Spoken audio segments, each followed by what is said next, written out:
السلام عليكم ورحمة الله وبركاته. إن الحمد لله نحمده ونستعينه ونستهديه ونستغفره ونعوذ بالله من شرور أنفسنا ومن سيئات أعمالنا.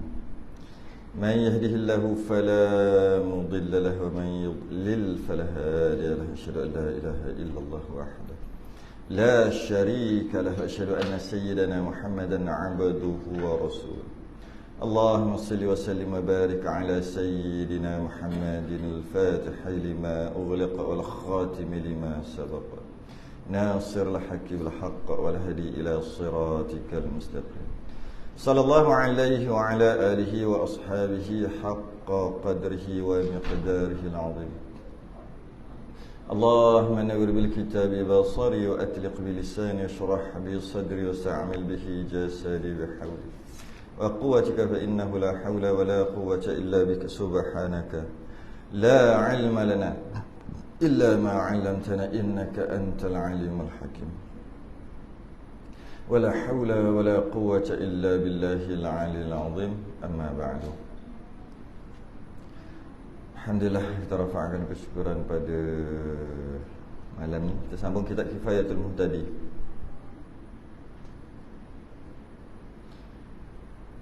Kifayatul Muhtadi, muka surat 12, Jawi.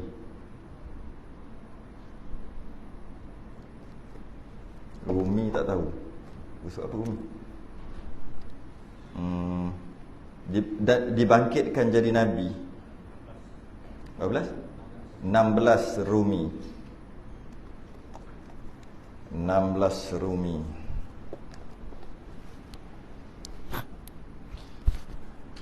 Jawi 12. Qala al-mu'allif rahimahullahu ta'ala wa nafa'ana wa iyyakum bi'ulumihi fid darain. Amin ya rabbal alamin. Kata pengarang, dibangkitkan jadi Nabi pada Bukit Hira. Kalau kita panggil Gua Hira, samalah tu, dengan maksud gua tu ada dekat bukit. Jadi Bukit Hira. Dibangkitkan jadi Nabi tu dekat Bukit Hira dalam gua. Macam mana dibangkit? Dibangkitkan tu diangkat, dilantik. Boleh katakan dilantik menjadi Nabi pada Bukit Hira dengan caranya diturunkan atasnya Nabi, Iqra bismi rabbikal ladzi khalaq.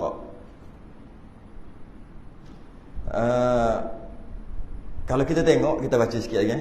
Pada ketika umur ia 40 tahun, Qamariyah, dan dibangkitkan menjadi pesuruh. Nampak tak? Dibangkitkan menjadi Nabi, Iqra. Ketika Iqra umur 40. Maknanya dilantik menjadi Nabi. Dibangkit menjadi pesuruh. Pesuruh tu Rasul. Pesuruh dengan diturun atasnya, ya ayyuhal mudaththir qum fa'anzir. Maknanya 2 kali Nabi kena lantik, bukan sekali. Kalau kita baca betul-betul, kita perhati betul-betul kitab kita, 2 kali. 2 kali. Pertama, maknanya macam ni, kebanyakan majoriti daripada Nabi dan Rasul, dia dilantik 2 kali. Mula-mula jadi Nabi dulu, kemudian jadi Rasul. Mana-mana Nabi pun, secara majoriti lah. Mungkin kalau kata ada 2-3 orang yang dikecualikan, dilantik menjadi Nabi dan Rasul sekaligus. Tapi secara umum Nabi dan Rasul lain. Maksudnya dilantikkan tu berbeza. Mula-mula lantik Nabi dulu, lepas tu lantik menjadi Rasul. Pada pendapat yang mengatakan, sebab tu ada pendapat mengatakan Nabi dia kena menyampaikan juga. Tapi kita belajar daripada kecil lah kan, Nabi dia terima wahyu, tak suruh sampai, tak disuruh sampai. Untuk dia, kalau dia nak sampaikan boleh, tapi tak diwajibkan, tak disuruh untuk dia sampaikan. Rasul terima wahyu untuk dia dan untuk sampaikan. Itu daripada kecil kita ngaji. Bukan salah, betul. Satu pendapat. Satu lagi pendapat mengatakan Nabi dan Rasul sama-sama wajib sampaikan. Sama-sama.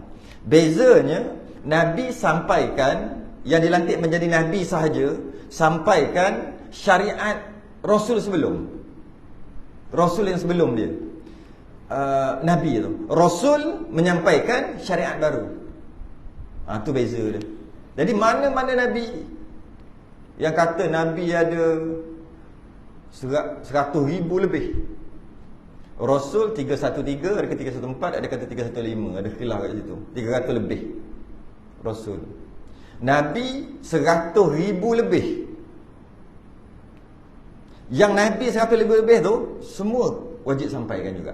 Kena menyampaikan. Cuma apa yang dia sampaikan? Dia sampaikan Rasul yang sebelum.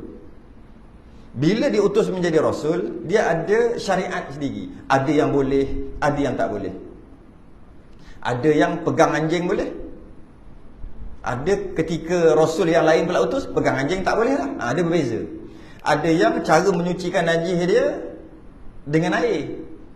Ada syariat terdahulu, cara menyucikan najis tu kena potong, tak boleh cuci, kena potong terus baju. Berlubang-lubang baju. Kenapa? Kena najis tak boleh cuci dah. Walaupun pakai air pun tak boleh. Caranya kena gunting kan. Ada syariat dulu. Syariat dulu ada korban dengan cara yang berbeza. Ada Nabi Rasul yang lain, syariat korban dia dengan cara yang berbeza. Sebelah binatang sebagainya.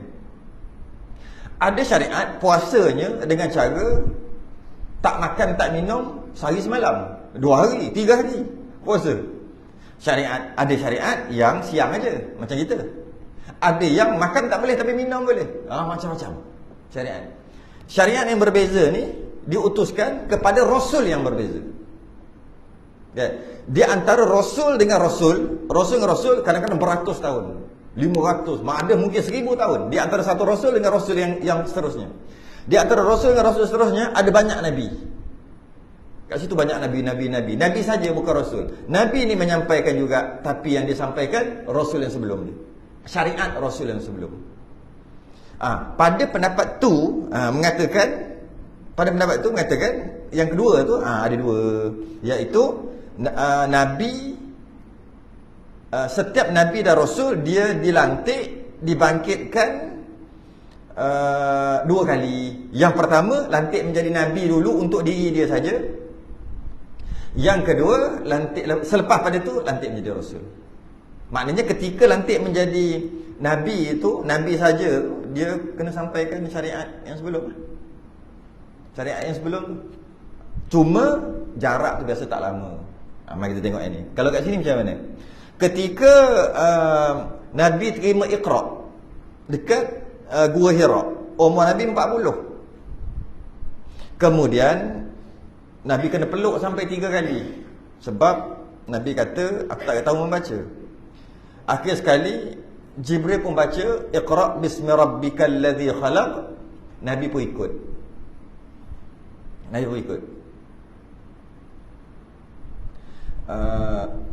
Kemudian balik 5 ayat lah. Balik jumpa isteri lah, Siti Khadijah. Khadijah kata kita kena pergi jumpa orang alim waktu tu lah. Orang alim, mungkin dia tahu apa benda tu, apa yang terjadi. Sepupu dia ada seorang alim, dah tua dah, namanya Waraqah bin Naufal. Seorang pendeta yang menguasai Taurat dan Injil. Sepupu Sayyidatina Khadijah Khuwailid. Cerita lebih kurang, maka Waraqah berkata, dialah malaikat yang diutuskan kepada Musa. Sama, aku tahu. Sebab aku tahu, aku pakar dalam Taurat dan Injil. Inilah malaikat kalau nak tahu. Dan malaikat tu yang sama juga malaikat tu yang diutuskan kepada Musa, yang kita panggil Jibrail. Lepas tu dia pun termenung. Dia kata, alangkah bagusnya, Waraqah kata, kalau aku muda. Maksud dah tua dah. Alangkah bagusnya kalau aku muda. Kalaulah aku sempat hidup nanti ketika engkau dilantik menjadi Rasul. Dia kata gitu. Sedangkan waktu tu kan dah jadi Nabi. Kenapa Waraqah kata gitu? Ketika kamu diusir oleh kaummu sendiri, kalau aku hidup lagi pada kamu diutuskan menjadi Rasul nanti, Kalau aku hidup lagi, aku akan jadi orang yang pertama duduk depan kau. Halang apa-apa datang kat Nabi, dia kena dulu. Dia kata Waraqah ni, aku pasti akan membantumu sepenuh hatiku. Tak lama lepas tu dia meninggal. Waraqah meninggal. Okey. Kemudian dia mati menjadi Nabi. Belum Rasul lagi. Belum. Bila lantik menjadi Rasul? Turunnya ayat Ya ayyuhal mudaththir kum fa'anzir. Cuba kita tengok, ya. Iqra bismi rabbikal ladzi khalaq. Bacalah. Disuruh baca. Tapi tak disuruh sampai lagi waktu tu. Ketika turun Ya ayyuhal mudaththir, wahai orang yang berselimut, kum, bangun dan sampaikan. Itu waktu tu baru lantik menjadi Rasul. Betul lah. Wahai orang yang berselimut, iaitu Nabi, bangun dan sampaikan. Bila suruh sampaikan, Rasul lah. Sebab Rasul menyampaikan. Mengikut riwayat mengikut pendapat yang pertama, yang mengatakan Nabi tak menyampaikan. Dia nak sampaikan boleh, tapi dia tak wajib menyampaikan. Rasul yang wajib menyampaikan, yang kita belajar dari kecil tu. Ikut pendapat tu, macam ni, ikut dia. Iaitu, ketika Iqra, Nabi tak wajib sampaikan. Sebab tak suruh sampai pun, suruh baca. Jibril suruh baca, turun wahyu. Mana suruh sampaikan? Maka dia lantik menjadi Nabi. Tak disuruh sampaikan. Jadi pendapat yang pertama pun kuat juga. Pendapat kedua pun kuat juga. Tak kisahlah. Cuma bila selang beberapa lama, khilaf ulama lah, ada kata setahun lebih. Nak turun Ya ayyuhal mudaththir ni setahun lebih lepas pada tu. Nabi tunggu. Mana tak datang-datang lagi? Mana dia? Tak datang-datang lagi Jibril. Ada kata kurang daripada setahun sebagainya. Maknanya selepas lama daripada tu, barulah turun wahai orang berselimut, bangun dan sampaikan. Ketika bangun dan sampaikan, ketika itulah dia dilantik secara rasmi menjadi Rasul, sebab disuruh sampaikan. Jadi dua-dua tu okey lah. Dua-dua tu boleh, tak ada masalah lah mana-mana satu. Kat mana ni dibangkitkan dengan diturun ke atasnya Ya ayyuhal mudaththir.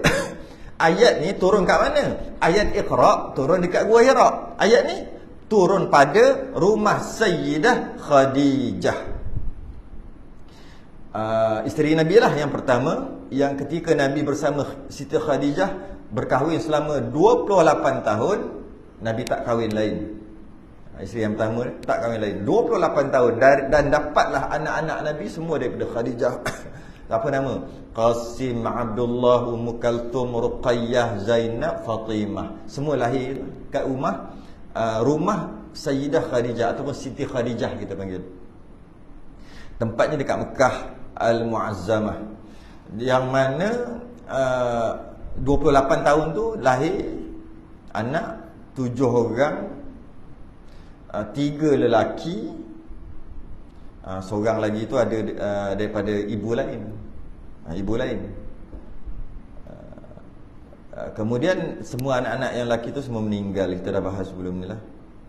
Semua meninggal. Nabi semua melihat anak-anak yang dilahirkan di rumah Siti Khadijah ni, yang melahirkan, sama ada lelaki ataupun perempuan, Nabi melihat sendiri kematian mereka.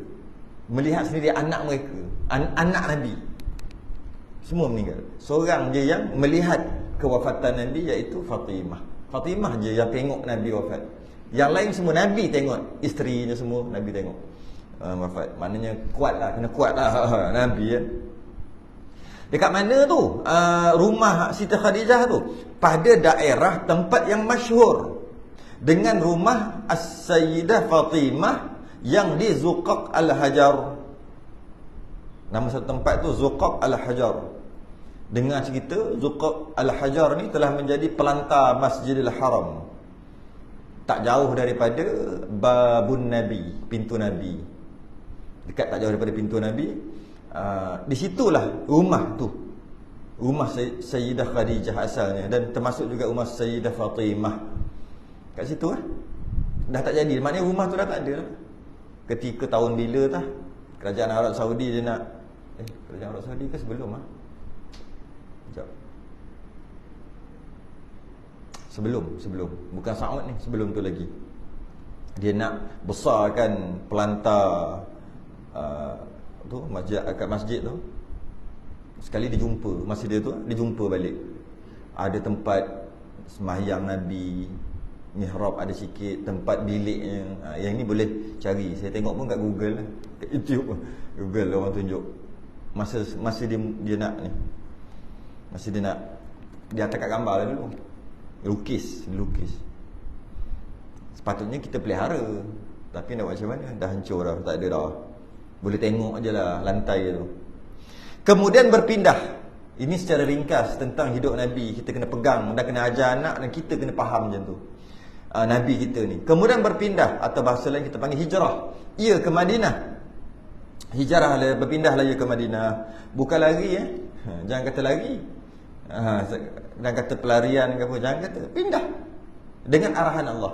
Allah yang arah untuk pindah. Ataupun hijrah ke Madinah. Ataupun masa tu nama Yathrib. Kemudian tu selepas daripada dibangkitkan ia dengan 13 tahun berpindah ia ke Madinah pada hari Jumaat. Hijrah tu setelah 13 tahun bermula peristiwa Gua Hira umur 40 tu. Jadi 40 berpindah umur 13 tahun. Maknanya 53 tahun lah. Masa hijrah tu umur Nabi 53. 53. Kalau kita ingat, Isra' dan Mi'raj berlaku setahun lebih, setahun 8 bulan. Setahun 8 bulan sebelum hijrah. Maknanya lebih kurang 51 tahun lebih lah umur Nabi ketika Isra' Mi'raj. 51 tahun lebih. Ataupun 11 tahun lebih. 11 tahun lebih selepas peristiwa Gua Hira tu. Umur Nabi 51 tahun lebih. Waktu tu tak lama lepas Isra' Mi'raj, hijrah, lebih kurang setahun lebih. Maknanya daripada awal Nabi umur 40 tu terima kewajipan dibangkitkan menjadi Rasul, sehingga umur Nabi 51 tahun lebih ketika peristiwa Isra' dan Mi'raj. Waktu tu tak ada sembahyang. Sebab Isra' Mi'raj baru start sembahyang. Tak ada sembahyang ada. Jadi maknanya 11 tahun setengah, 11 tahun 8 bulan Nabi dilantik menjadi Rasul. 11 tahun 8 bulan bukan buat sembahyang. Sebab sembahyang tak diwajibkan lagi. Tak wajib lagi sembahyang. Habis tu Nabi sampaikan apalah. Nabi sampaikan apa? Sembahyang tak nak suruh sembahyang apa? Sembahyang tak lagi. Sembahyang umur Nabi 51 tahun 8 bulan. Sekarang baru umur Nabi 40, 41, 42, 43, 44, 45, 50, 51. 52 baru suruh sembahyang. Nabi suruh apa? Puasa bila dah hijrah. Zakat bila dah hijrah. Semua lepas. Nak suruh apa? Suruh buat apa? Nabi tak ada suruh buat apa-apa pun. Macam mana boleh Nabi tak suruh buat apa-apa? Sedangkan Nabi diutuskan menjadi Rasul 23 tahun. Kita tahu. Kalau 23 tahun, sebab Nabi wafat umur 63. Dilantik umur 40. 40 dengan 63 kan 23 tahun. 23 tahun, 11 tahun lebih. Tak suruh apa-apa lagi. Masuk tahun yang ke-12 baru suruh sembahyang. Tahun seterusnya baru suruh puasa. Terus macam-macam lagi hukum hakam agama semualah. Tapi 11 tahun lebih tu kira macam bazir masa. Patutnya daripada awal lah. Dah lah pendek je masa untuk menyampaikan 23 tahun. Tapi tak ada suruh apa. Tak suruh buat apa-apa pun. Nampak macam bazir tak? Tapi sebenarnya ada yang Nabi suruh. Satu benda je. Iaitu mentauhidkan Allah, jangan mensyirikkan Allah. Maknanya separuh daripada 23 tahun tu, separuh kerasulan Nabi 23 tahun tu, separuh tak ada cerita pasal ibadah, tak ada cerita pasal sembahyang, zakat, buat baik, tak ada cerita pasal tu. Habis cerita pasal apa? Tauhidkan Allah, mentauhidkan Allah, jangan mensyirikkan Allah. Separuh daripada agama, separuh daripada Nabi diutuskan. Maknanya benda tu besar. Habis bab sembahyang, bab puasa, bab zakat, yang kita mengaji fiqh tak habis-habis tu, duduk separuh yang kedua je. Duduk 11 tahun lebih yang kedua. 11 tahun yang pertama tak ada benda lain. Jadi kita nak faham, kalau kita nak bandingkan berkaitan dengan tauhid, akidah dengan fiqh, jauh lagi besar tauhid. Sebab separuh kerasulan Nabi. Kalau kita fikir separuh. Tapi kebanyakan orang dia suka fiqh, dia suka yang tu. Dia suka bab-bab tu. Memang bagus, suka agama juga. Cuma prioriti, kepentingan kita. Kalau kita nak bertumbuk, biar bertumbuk sebab tauhid ni. Jangan bertumbuk sebab fiqh. Bertumbuk sebab khilaf, bertumbuk sebab benda-benda tahlil ke apa benda. Masuk bertumbuk tu sama tumbuk betul ataupun tumbuk dengan mulut bertengkar. Tak baloi langsung. Kalau nak tengkar, tengkar bab tauhid. Baru puas hati. Betul. Sebab Nabi 11 tahun lebih tak ajar apa? Ajar Allah Esa. Lepas tu apa sifat-sifat Allah, kenal Allah, ma'rifatullah. 11 tahun lebih. Oh, puas hati. Bergaduh, bertengkar. Oh, puas hati. Ini benda-benda fiqh. Cerita pasal pegang babi kena basuh air tanah ke tidak? Duk bahar-bahar pom-pom. Rugi masa.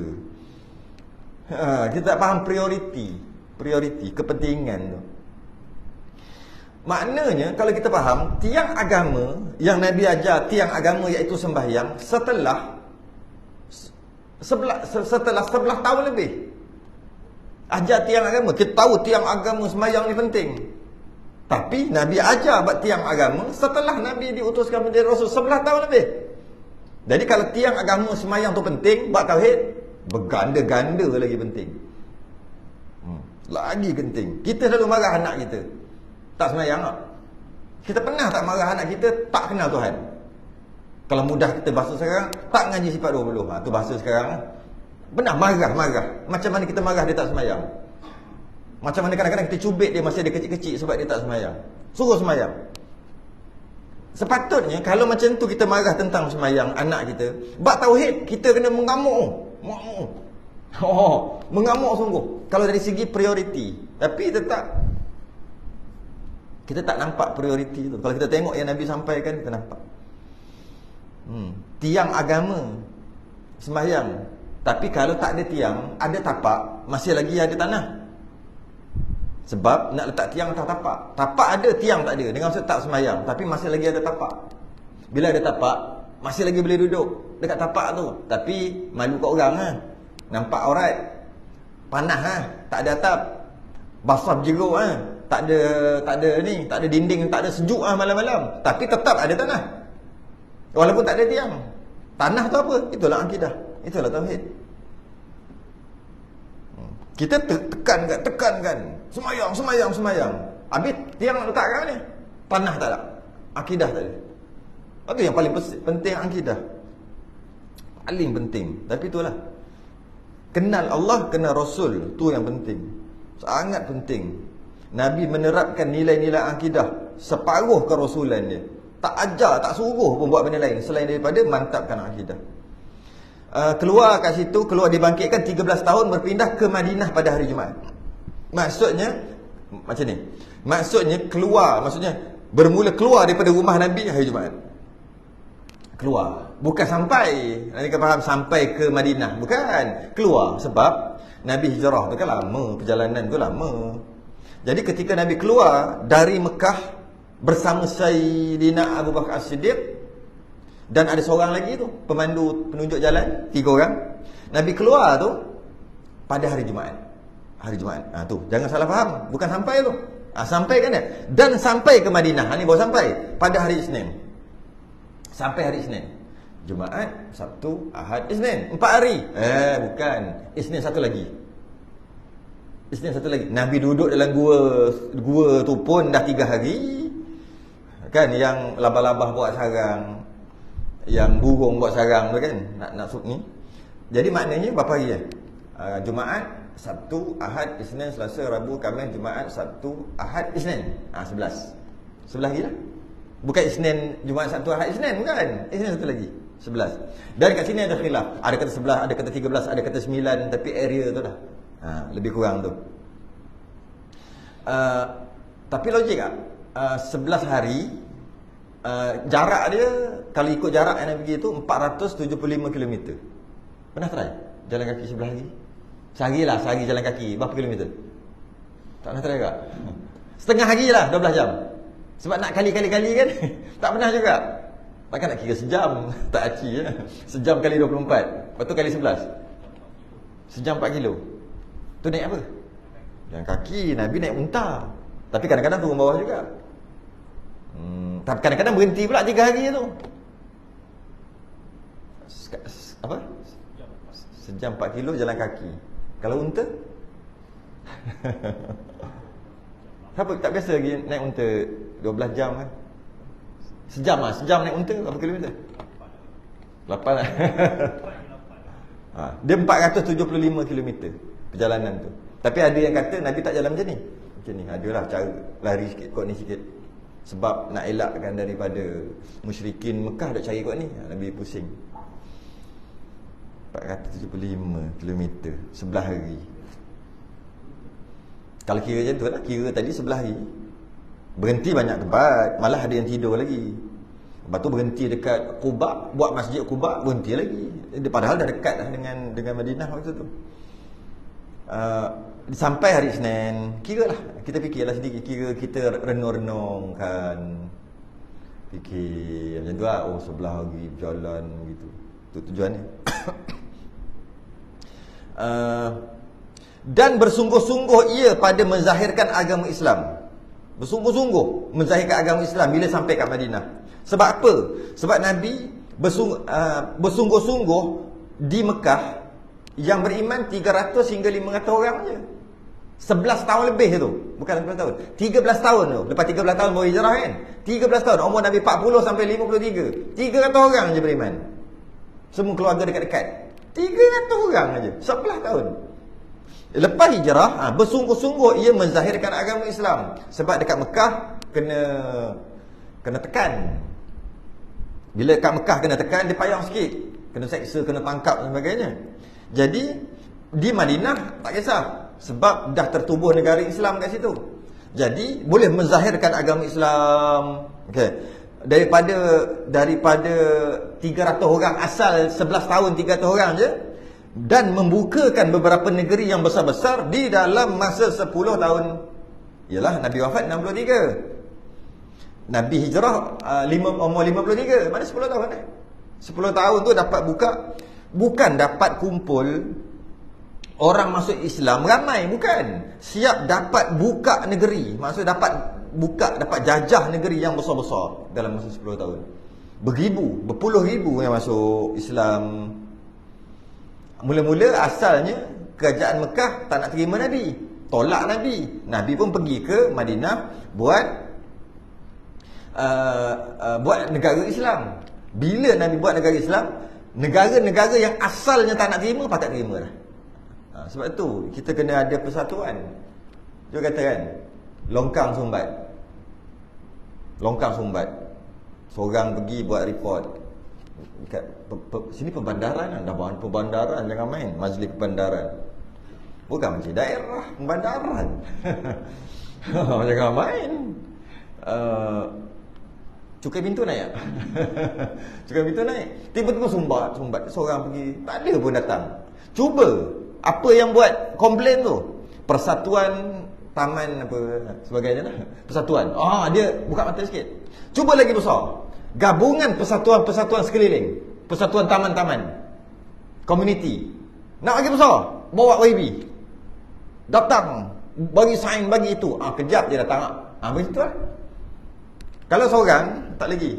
Tapi bila ada persatuan, itu baru persatuan. Kalau ada negara, lagi didengari, suara itu didengari. Sebab tu Nabi pergi ke Madinah, hijrah tu strategi besar. Bila ada negara, maka baru suara itu didengari. Kalau tidak, tak dengar. Buktinya 13 tahun 300 orang beriman. 10 tahun selepas 13 tahun tu, tambah lagi 10 tahun setelah ada kerajaan Islam, dah ada persatuan, dah ada negara, puluh ribu dalam masa 10 tahun. Malah bukan tu aja, dapat buka negeri yang besar-besar dalam masa 10 tahun. Malah Rom hampir-hampir nak beriman. Heraklius. Kita panggil Hercules. Kalau bukan pembesar-pembesar Hercules yang tak bagi, Hercules dah kalau tak beriman pun dah buat usaha sama dah tunduk di bawah Islam, bayar uhti. Cuma mungkin tak masuk Islam juga, ataupun mungkin beriman. Sebab dalam hati Hercules atau Heraklius, dia memang ada rasa semacam. Siapa ada cerita waktu ni? Abu Sufyan waktu tu. Abu Sufyan waktu tu tak masuk Islam lagi. Dia kata siapa yang boleh baca surat daripada ni Arab mana ni, hantar ni. Dan siapa yang paling dekat dengan dia, dengan orang yang hantar ni. Abu Sufyan mengaku dia macam ada saudara sikit lah, bau-bau macam tu lah dengan Abu Sufyan. Dia angkat tangan. Dia tak masuk Islam lagi. Dia pembaca kan. Surat tu terkenal lah, yang Nabi hantar supaya sama ada beriman, jadi geng beriman, pakat-pakat beriman, maka kau teruskanlah uruskan negara sendiri, ataupun duduk di bawah pemerintahan Islam. Tak masuk Islam pun tak apa. Diorang nak dah. Tiba-tiba pembesar dia kata, tak boleh, kita lawan. Dia jadi, sebab dia nak jaga juga kedudukan dia. Hercules tu nak bagi tahu, Hercules pun goyang. Kita tengok Hercules cerita tu, orang tu tak tahu, tapi memang Hercules ni orang kuat. Maksudnya orang gagah, tapi tak tahulah macam tu. Sampai kata anak dewa campur Tuhan kan. Tu lagi pelik-pelik kan. Tak ada sampai tahap tu Hercules tu. Pemerintah Kaisar Rom, Kisra. Okey, habis. Ni simple-simple lah, ni cerita ringkas je. Dan wafat ia di Madinah.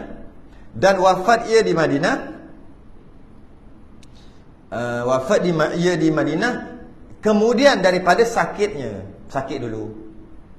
Sebab tu lah, kalau kita tengok orang dulu memang begitulah. Dia sakit betul meninggal. Jarang kita nak tengok orang tahu-tahu meninggal. Sebab tu ada orang Melayu dia panggil buang tabiat.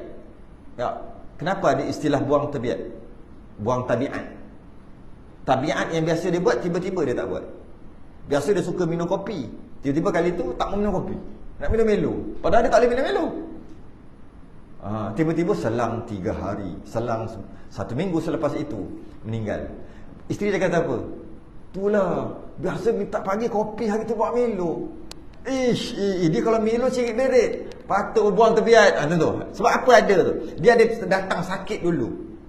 Kadang-kadang sakit seminggu, 2 minggu. Datang, nak senang cerita, boleh agak. Dan kebanyakan orang sakit dulu, dia akan sakit tak lentang. Bila dia mati, tak berapa nak menangis sangat. Sebab dah bersedia dia tu mati. Tak macam sekarang. Sebab Nabi kata akhir zaman nanti, kematian secara terkejut. Tahu-tahu mati. Hari ni ada elok, esok mati. Terkejut. Mana sakit, tak sakit pun. Maknanya kalau banyak kematian mengejut, maknanya akhir zaman. Macam ni dulu, macam tu, esok meninggal, tak sakit apa pun. Orang dulu tidak. Orang dulu puas kita pergi ziarah dia. 3 kali tak mati-mati. Aduh. Tiba-tiba mati. Bila dia mati, ada agak-agak nak nangis. Tak nangis lah. Dah penat lah. Si kawan ni dia kerja dekat bandar, sampai 3 kali 4 kali dah balik. Agak sakit. Ni nampak dah lain macam ni. Baliklah ambil cuti. Tak mati-mati. Tak balik. Selang 2-3 bulan. Akhir sekali meninggal. Bila meninggal, tak rasa dah lah. Tapi sekarang tak. Tahu-tahu terkejut. Mati terkejut panggil sekarang. Mati terkejut banyak sangat. Nabi dia sakit. Jadi kenapa? Dan adalah masa sakitnya 13 hari je. 13 hari. Supaya nak bagi para sahabat bersedia. Itulah tujuan sakit tu. Bersedia. Dia hilang. Dia tak ada menangis. Kenapa aku? Apa salah? Kenapa lah orang lain tak mati? Kenapa lah ayah aku? Kenapa lah mak aku? Kenapa lah isteri aku? Kenapa lah lelaki aku? Macam tu lah. Tak ada gitu. Sebab tak macam dah bersedia. Malah mungkin isteri dia kata, bila lah orang tu nak pergi. Sebab aku nak kena angkat pergi toilet, nak masuk bekok ada. Sampai kata, tengok-tengok meninggal. Alhamdulillah. Mungkin gitu dalam hati lah. Jadi nak kita bukan nak cerita apa. Nak ceritanya, ada persediaan. Kita dapat dengan cara dia pelik, kita sentiasa bersedia. Tapi sekarang tak gitu. Jadi bila 13 hari sakit, isterinya dah bersedia. Walaupun macam tu, ada juga yang macam tak boleh nak terima. Macam, iaitu Sayyidina Umar. Tapi Sayyidina Umar terima. Tapi macam, siapa kata Muhammad mati? Ni nampak pedang. Itu 13 hari sakit tu. Kalau mati terkejut, tak tahu macam mana. Sebab tu antara mati yang baik lah, mati yang sakit dulu. Antara mati yang baik. Tapi sakit tak ada lama sangat. Kalau sampai setahun, dia menyusahkan orang. Ya. Iya. Menyusahkan orang tu anak-anak isteri tu lah. Atau kalau isteri, anak-anak. Kadang kita, orang yang sakit tu pula rasa macam, tak payah datang lah. Tak apalah, aku boleh buat. Aku boleh buat apa? Nak bangun pun tak boleh. Tapi dia tak boleh hati dia kata. Sebab lama sangat sakit. Lama sangat sakit. Tapi kalau sakit sikit-sikit 13 hari, okey lah. Dan umurnya pada ketika itu, ketika wafat tu 63 tahun Qamariyah. 63 tahun. Dan dikebumikan padanya pada rumah isterinya Al-Sayyidah Aisyah radhiyallahu anha. Jasad para nabi dan rasul tidak boleh dialihkan. Kat mana dia wafat, kat mana dia meninggal, di situ. Kalau dia meninggal situ, tak boleh bawa pergi mana-mana. Kalau dia kata meninggal di dalam bilik tu kena kebumikan. Mana-mana para nabi dan rasul, kat mana dia wafat, kat situ dia kena ke bumi. Dia tak boleh bawa orang kita bawa balik. Kerana itulah yang terbaik, atau apa namanya, yang terbaik adalah bila meninggal tak payah bawa balik kampung. Kat mana, kat situ. Bawa balik kampung lah, ramai saudara nanti boleh datang ziarah kubur setahun apa kali. Yang ada kubur-kubur tu, yang kata nak tunggu kat kampung nanti ramai-ramai boleh ziarah tu, setahun berapa kali. Itu pun nasib baik ada adat setiap kali raya pergi ke. Kalau tak ada adat tu memang tak pergi pun. Itu pun kalau adat tu masih lagi diamalkan. Korang pergi juga waktu raya. Tidak, langsung tak pergi. Kata bukan main. Sebab tu kalau kita tengok orang-orang ulama'-ulama', dia wafatkan dekat situ. Dia mengumumi terus, dia tak ikut Nabi. Siapa tu yang pergi dekat mana? Kat mana? Ustaz Arundin. Mana? Amerika. Amerika ke tempat tu? Amerika.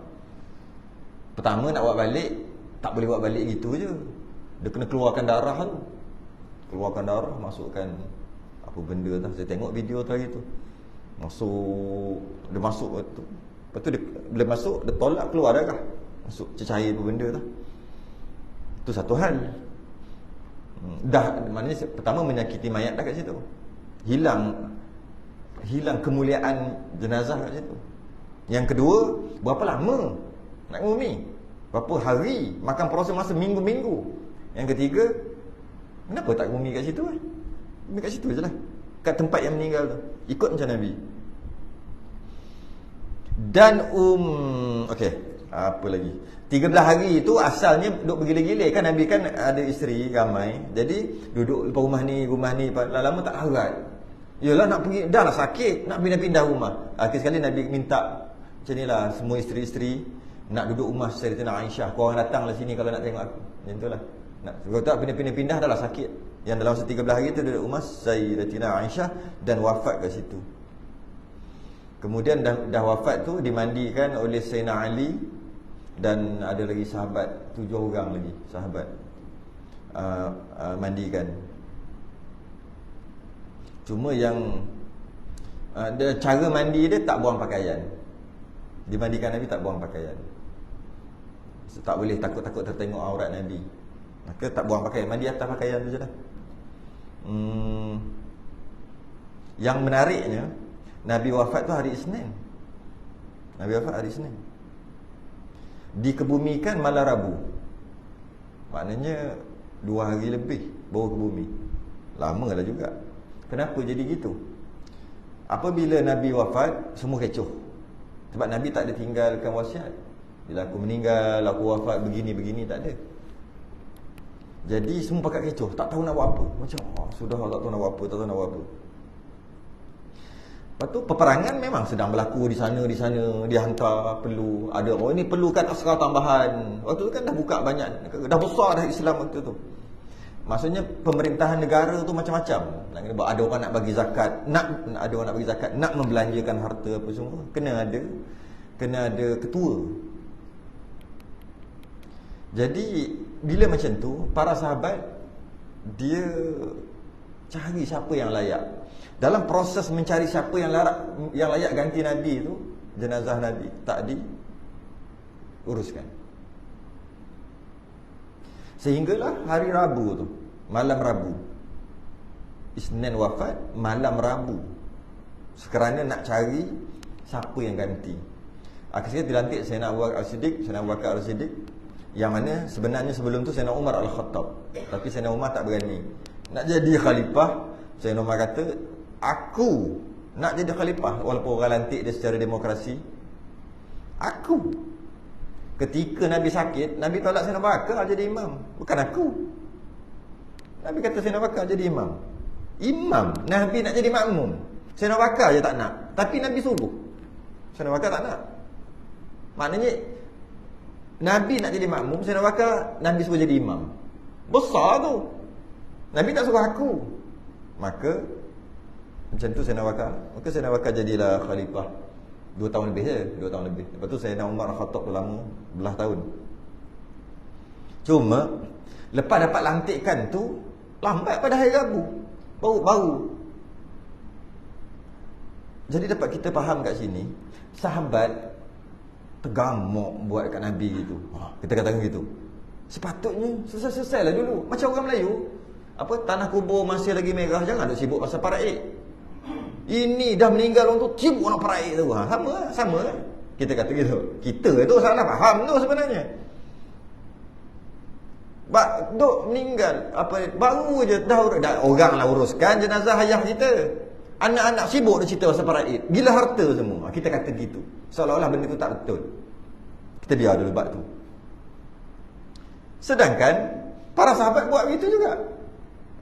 Para sahabat radhiyallahu anhum wa radu'an. Allah iktiraf dalam Quran, Allah redha pada mereka, mereka redha pada Allah, iaitu para sahabat yang dididik oleh Nabi sendiri. Takkan buat gitu, tergamuk buat gitu.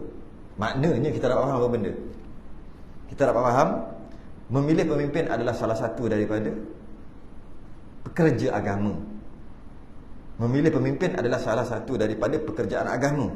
Tak mungkin sahabat tinggalkan pekerjaan agama, iaitu menguruskan jenazah Nabi, kerana nak buat perkara dunia, iaitu milih pemimpin. Tidak. Mesti milih pemimpin tu besar juga. Macam mana besar uruskan jenazah, begitu besar juga milih pemimpin. Malah mungkin lagi besar. Sebab tu dia tinggal. Tinggal pun sekejap je. Maka memilih pemimpin adalah salah satu daripada urusan agama juga. Bukan urusan dunia. Tidak. Dengan pemimpin yang baik, maka rakyat dia jadi baik. Dengan akta-akta, dengan suruhan-suruhan, undang-undang yang dia buat. Pemimpin tak baik, rakyat jadi tak baik. Dengan media-media, hiburan-hiburan yang melampau dia bagi. Pemimpin lah, dia yang bagi lesen. Itu kita dapat faham kat situ. Sahabat ajar kita, aku bukan tak peduli kat Nabi, malah aku sayang Nabi lebih daripada korang semua. Sebab aku sendiri duduk dengan Nabi, Nabi didik aku. Tapi memilih pemimpin, itu lagi besar. Nanti tunggu kejap Pak Nabi tu. Selepas selesai, dah urusan melantik pemimpin, dah boleh lah. Negara dah berjalan, pemerintah dah berjalan, negara dah berjalan. Sebab tak ada orang nak sayang ni. Zaman tu bukan ada macam gubernur-gubernur ke, mana ada Nabi semua. Zaman para sahabat baru ada yang lain-lain. Akhir sekali diuruskan dan dikebumikan pada hari Rabu. Siapa yang uruskan? Sayyidina Ali, diketuai oleh Sayyidina Ali. Lagipun nak urus, yalah, kalau ramai-ramai para sahabat ribu-ribu, bukan semua boleh urus jenazah Nabi pun. Yang urus tu pun 7 orang. Ada setengah riwayat kata 8 orang. Itu pun dah banyak. Itu pun dah banyak. Jadi yang ribu-ribu orang lagi takkan nak urus juga. Jadi eloklah teruskanlah. Cari pemimpin. Saya mandi jenazah 2 orang, 3 orang berasa sekabut nak alau seorang tu keluar. Macam tak ada benda, tak ada function duduk dalam ni. Tak ada fungsi pun, duduk terpacak je tengok. Ini 7 orang pun dah banyak. Para sahabat ada 1000. Jadi buat apa ramai-ramai yang tadi tu? Uruskan negara, cari pemimpin. Dan bahawasanya Nabi Muhammad SAW itu benar ia. Sempat tak lagi? Sempat kot.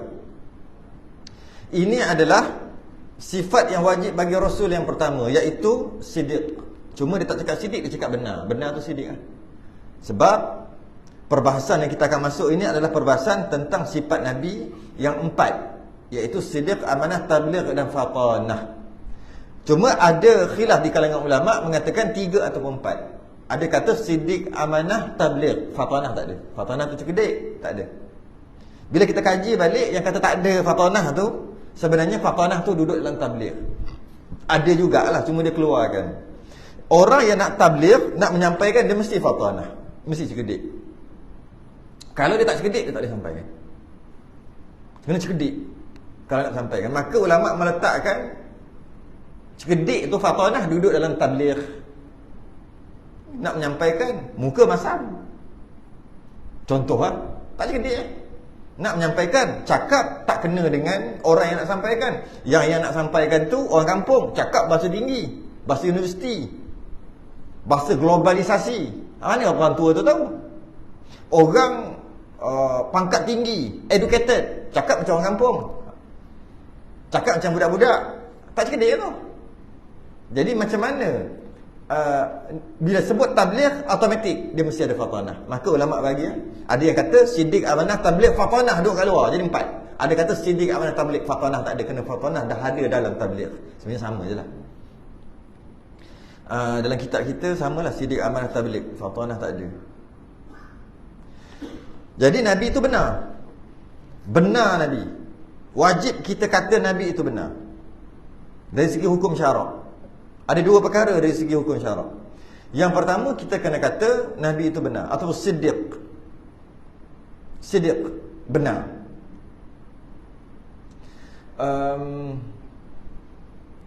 Benar ada 2. Yang pertama dia panggil wajib syarak. Wajib atas setiap orang mukallaf kena pegang kata Nabi itu benar. Siddiq. Tak, bila benar lawan dia menipu kan? Tidak menipu. Benar tu tidak menipu kan? Kena pegang itu secara hukum syarak. Siapa tak pegang itu berdosa. 1. Yang kedua, hukum akal. Wajib akal, iaitu wajib akal Nabi itu benar. Ada 2 wajib. Yang ni kena faham tentang hukum akal dengan hukum syarak. Hukum adat tak masuk dapat ni. Wajib syarak Nabi benar. Dengan maksud setiap yang mukallaf mesti berpegang Nabi itu cakap benar. Wajib akal Nabi itu benar. Maksudnya tak masuk akal kalau Nabi itu tak benar. Mesti Nabi itu benar. Mustahil Nabi tak benar. Mustahil. Mustahil. Apa beza benar Nabi dengan benar kita? Kita pun cakap benar, Nabi pun cakap benar. Apa beza? Bezanya, cakap benar kita wajib syarak. Dalam keadaan boleh kalau kita tak nak cakap benar. Kita ada 2 pilihan. Satu bercakap benar, satu bohong. Kita ada pilihan. Wajib syarak, kita kena cakap benar, kalau tidak berdosa. Wajib syarak tu kalau buat dapat pahala, tak buat berdosa. Tapi dalam masa yang sama kita ada pilihan, iaitu bercakap benar dan bohong. Dan kita ada panduan, iaitu bercakap bohong berdosa, cakap benar itu yang disuruh dapat pahala. Maka kita pun cakap benar, itu cakap benar kita. Bila kita cakap benar, maka kita orang yang benar. Itu maksud orang yang benar kita. Kita manusia. Rasul tak gitu, Nabi tak gitu. Benar Nabi, dia tak ada cakap bohong. Satu aja. Tak ada pilihan. Nabi cakap benar, wajib akal dia panggil. Maknanya bila Nabi wajib akal cakap benar, dia panggil mustahil bohong. Itu maksud mustahil bohong. Sebab dia ada satu je. Kita ada 2. Kita boleh cakap benar, boleh cakap bohong. Adakah kita mustahil bohong? Mustahil tu dia panggil tak masuk akal. Mustahil tu tak masuk akal. Saya kan tak masuk akal. Adakah kita mustahil bohong? Tak, kita tak mustahil bohong. Boleh je bohong. Cuma kita tak bohong, kita cakap benar. Tapi kalau bohong boleh tak? Boleh. Mustahil ke bohong? Tak mustahil. Kita tak mustahil bohong. Tak mustahil kita bohong. Boleh je. Cuma kita cakap benar. Nabi mustahil bohong. Nampak beza dia tu? Beza besar, bukan beza kecil. Beza besar. Dia panggil wajib akal cakap benar. Wajib akal. Kita wajib syarak cakap benar. Kenapa? Kalau tak cakap bohong berdosa. Nabi tak gitu. Nabi tak boleh. Dia tak ada option, tak ada pilihan untuk cakap bohong. Dia satu je, cakap benar. Habis kalau bohong, mustahil. Jadi kita kata kita tak mustahil bohong. Nabi mustahil bohong. Nabi mustahil bohong. Kita tak mustahil bohong. Cuma kita tak bohong. Kita tak bohong, cuma kita tak mustahil. Kalau berbohong, tak mustahil. Boleh aja kalau kita nak bohong. Boleh. Nabi tak ada. Jangan salah faham Nabi macam kita. Apa maksud Nabi macam kita? Nabi boleh je nak bohong. Tapi Nabi kan Rasul. Kalau dia bohong, berdosa lah dia. Jadi Nabi cakap benar. Bukan. Itu kita. Sebab tu istilahnya Nabi cakap benar, siddiq, mustahil bohong. Itu maksud mustahil bohong. Kita tak mustahil bohong. Walaupun kita tak bohong. Macam kita, Allah kekal, kita kekal. Memanglah kita kekal. Kalau kita tak kekal, buatlah apa je, mati habis je, tak kekal. Sebab kita takut-takutnya buat baik, jangan buat jahat tu, sebab kita kekal lah. Tapi sebelum kekal kita musnah dulu, lepas tu kita ada balik. Maknanya kita kekal, Allah juga kekal. Sama. Kita kekal, Allah juga kekal. Cuma kekal Allah, kekal yang taklah macam kita. Iaitu kita mula tak ada, lepas tu ada, lepas tu tak ada, lepas tu ada balik. Lepas ada balik tu dibangkitkan tu, kekal selama-lamanya kan. Sama ada dalam neraka atau dalam syurga. Kekal selama-lamanya. Maka kita kekal, Allah juga kekal. Adakah sama? Tak sama. Kita kekal, Allah kekal, mustahil binasa. Kita kekal, tak mustahil binasa. Tak mustahil, memang kita boleh binasa. Tapi Allah yang kekalkan, maka kita kekal lah. Kalau kita nak binasa, boleh aja Allah binasakan kita. Kita jenis boleh binasa. Kita jenis boleh kalau binasa. Tapi kita tak binasa, kita kekal. Kerana Allah kekalkan. Allah tidak macam kita. Allah pun boleh binasa, tapi Allah telah mengekalkan dirinya sendiri. Bukan. Allah tu mustahil binasa. Beza tu. Kita tak mustahil binasa. Bila binasa ni, kita masuk syurga neraka nanti. Bukan sekarang. Sekarang akan binasa lah. Nanti kiamat ke, nanti mati ke, binasa lah. Ni, dah dibangkitkan dekat padang mahsyar. Sama ada neraka atau syurga dah ditentukan dah. Kita dah tahu dah dekat padang mahsyar. Dan kita akan kekalkan nanti kan. Sama ada dalam syurga atau dalam neraka. Kita semua syurga lah. Cuma, walaupun kita masuk syurga kekal selama-lamanya, tetap juga kita tak mustahil binasa. Tak mustahil kita binasa. Tapi kita kekal. Allah tidak. Allah mustahil binasa. Itu bezanya. Sama dengan Nabi. Nabi wajib cakap benar. Mustahil tipu. Mustahil bohong. Mustahil. Ataupun tak masuk akal bohong. Mustahil bohong. Tak masuk akal bohong. Kita masuk akal kalau bohong. Boleh. Cuma kita je tak cakap bohong. Nampak beza tu. Lain tu. Ramai orang ingat Nabi macam kita. Nabi cakap benar macam kita. Kalau Nabi cakap bohong, berdosa. Tapi Nabi tak cakap. Kalau macam tu, mana nak letak maksum? Nabi kan maksum, terpelihara daripada dosa. Macam malaikat. Nabi ni maksum. Tu maksud dia. Wajib akal benar. Benarnya Nabi. Tak masuk akal bohong. Tak masuk akal.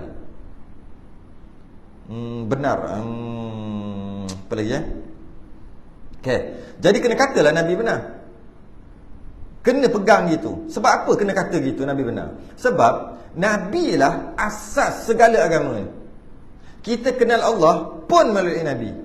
Malah kalau kita beriman dengan Nabi sahaja, yang kita dah kenal sifat-sifat Nabi, Siddiq, Amanah, Tabligh, Fatanah, dan kita hanya beriman dengan Nabi sahaja, dan rukun iman tak ada yang lain. Satu je rukun iman, iaitu percaya kepada Nabi. Cukup dah. Sedangkan rukun iman kan banyak. Rukun Islam macam-macam lah. Ada hukum-hukum hakam, pekah lah, semua ada kan. Cukup satu je, iaitu beriman dengan Nabi. Percaya kat Nabi. Dah cukup dah. Walaupun ada satu je. Tak perlu ada rukun Islam yang lain-lain. Tak perlu ada rukun iman yang lain-lain. Satu je, iaitu beriman dengan Nabi. Cukup lah. Sebab apa? Yang Allah tu Nabi yang beritahu. Yang malaikat-malaikat beriman dengan malaikat tu siapa beritahu? Nabi yang beritahu. Semua Nabi. Jadi dengan beriman dengan Nabi, kena beriman dengan Allah lah. Macam mana kalau kita tak nak percaya Allah, sedangkan kita kata kita beriman dengan Nabi? Oh, aku tak percaya malaikat. Dengan Nabi? Dengan Nabi percaya. Beriman dengan Nabi? Beriman dengan Nabi. Dengan malaikat? Tak beriman. Sebab Nabi yang kata malaikat tu ada. Maka sebab itulah percaya kepada hari akhirat, percaya kepada Allah sekalipun, semua sekali, satu je point dia, iaitu beriman dengan Nabi. Maka Nabi ni dia tak boleh biasa-biasa. Sebab dialah punca segala-galanya.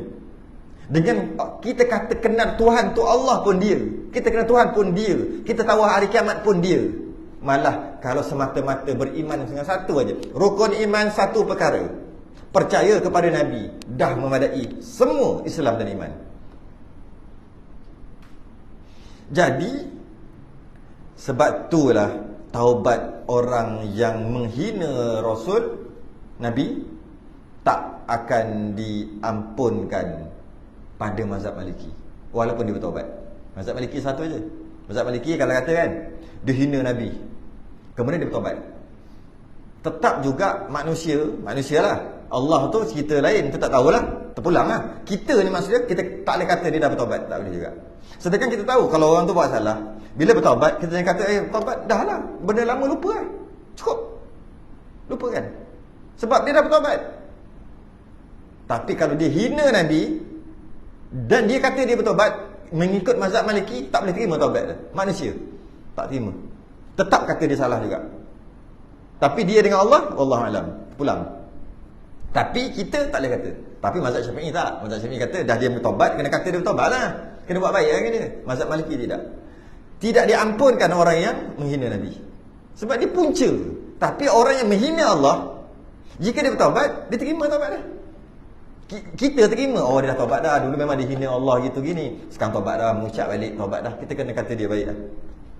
Dia dah taubat. Tapi kalau dia menghina Nabi, walaupun dia taubat, tak boleh. Tak nak kawan. Macam Salman Rushdie. Siapa dah bawa kepala dia, banyak dapat juta-juta tau. Dia dihukum bunuh kan. Dia taubat sekali pun. Taubat sekali pun. Tetap tak terima. Kita tak terima. Kita kena kata dia jahat juga. Mengikut mazhab Maliki. Mazhab Maliki yang nak pelik sikit. Sedangkan bila orang dah taubat, kita bukan apakah kita ni nak menghukum dia kan, kita kata kan. Dia dah taubat dah lah. Bab Rasul tidak juga. Bab Nabi tak. Tu mazhab Maliki kerahak. Ngujur dah mazhab Syafi'i kata dia dah taubat. Okey, terima. Nak bagi tahu besarnya kalau hina Nabi. Sebab dia adalah punca pada agama. Semua benar. Yakni mana nak berhenti ni? Yakni aku ketahui dan aku i'tiqadkan bahawa Nabi Muhammad sallallahu alaihi wasallam itu benar pada tiap-tiap barang yang dikhabarkannya. Apa yang dia bagi tahu semua benar. Yang dia bagi tahu benar, yang dia buat benar, semua benar. Malah dia bergurau pun benar. Dia tak bergurau cakap mengaku tak ada. Yang dia bergurau pun benar. Yang dia gurau orang tua kan, orang tua tak masuk syurga kan. Benarlah, memang orang tua tak masuk syurga. Dah masuk syurga nanti jadi orang muda. Okey, daripada segala ahwal kiamat, hal-hal, ahwal tu jamak daripada hal, hal-hal tu ahwal. Daripada segala ahwal kiamat, hal-hal kiamat, dan syurga dan neraka dan siksa kubur dan kesenangan dan soal mungkar dan nakir dan bangkit hidup kemudian daripada mati dan mizan dan sirat dan lainnya. Tu semua Nabi yang beritahu. Bila Nabi bagi tahu, kita beriman dengan Nabi. Apa yang Nabi bagi tahu pun semua kita beriman.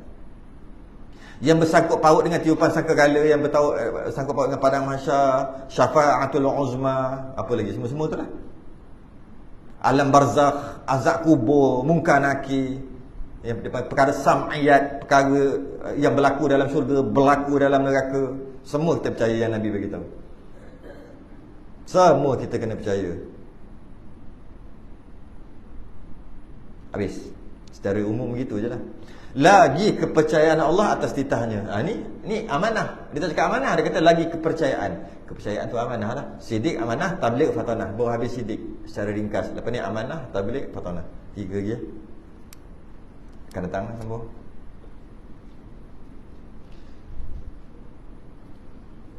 Selain tasbih kafarah dan